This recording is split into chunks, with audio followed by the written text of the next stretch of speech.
Hi, my name is Debra Mason, and I am your conference coordinator for diversity development and inclusion.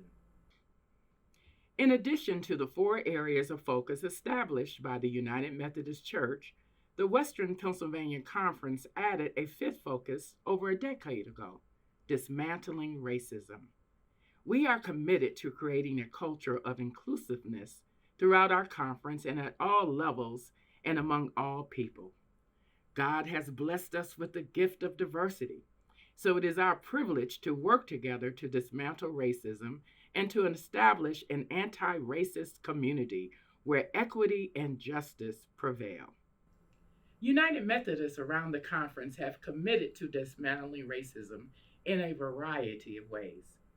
They are educating themselves about racial issues while examining privilege, having difficult and honest conversations about current events and social justice, and celebrating Black history through music and storytelling.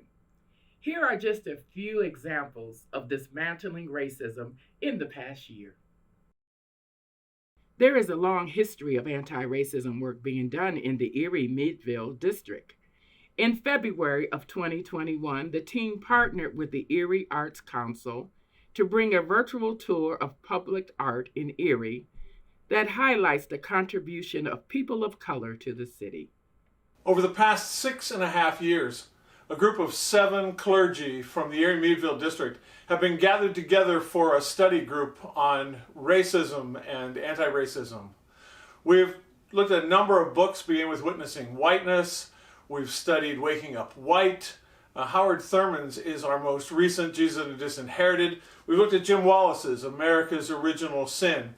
And as we've gone along, as we've studied all these books and others, we've taken a good hard look at ourselves and our lives and the prejudices that we were taught as we were growing up, the things that we have learned, and the places where we need to alter our point of view, the places where we need to speak out, and how we have difficult conversations about race with people in our congregations and in our community.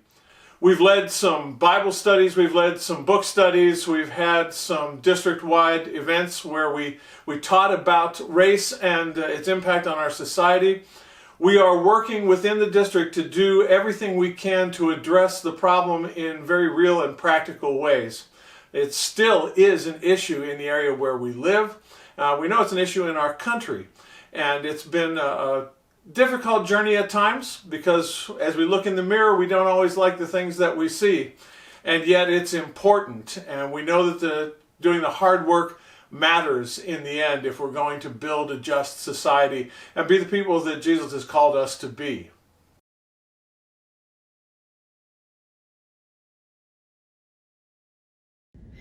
Meet in the Middle is a podcast accessed through our conference e-news and Spotify, Google Podcast, and the Meet in the Middle Facebook page. Our team offers interviews from a variety of guests every Monday. Nearly 2,000 people have downloaded from Western Pennsylvania and across North America, South America, Europe, Africa, and Asia. Can't know God if we're not if we don't get to know one another.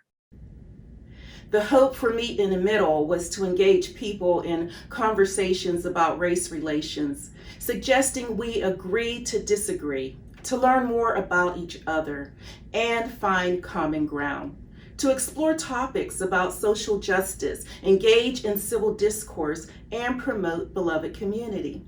Stepping out on faith and knowing nothing about podcasting, I invited a team of 4 to prayerfully consider the feasibility and applied for a grant. God answered the prayer and provided the resources through UMF. But the vision was too small. Instead of going only conference-wide, we gained a national audience and the attention of a few globally as well.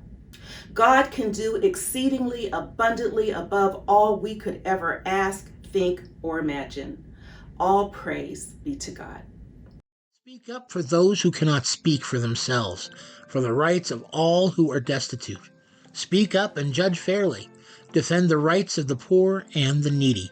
That's Proverbs chapter 31, verses 8 and 9. We hope that you'll join us next time as we pass along more great information, having special guests, and getting the chance to meet in the middle.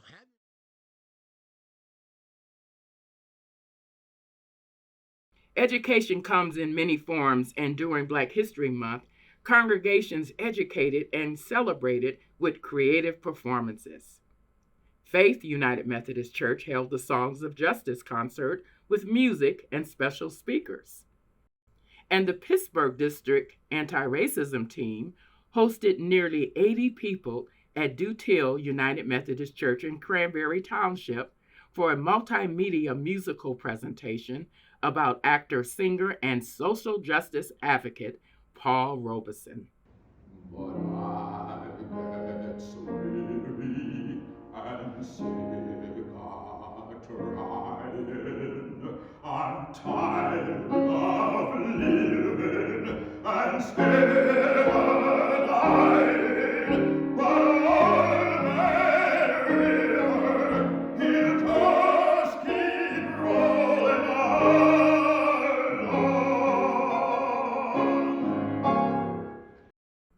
We thank you for the work already done, and we urge you to continue the sometimes difficult yet vital efforts towards dismantling racism here in our conference and beyond.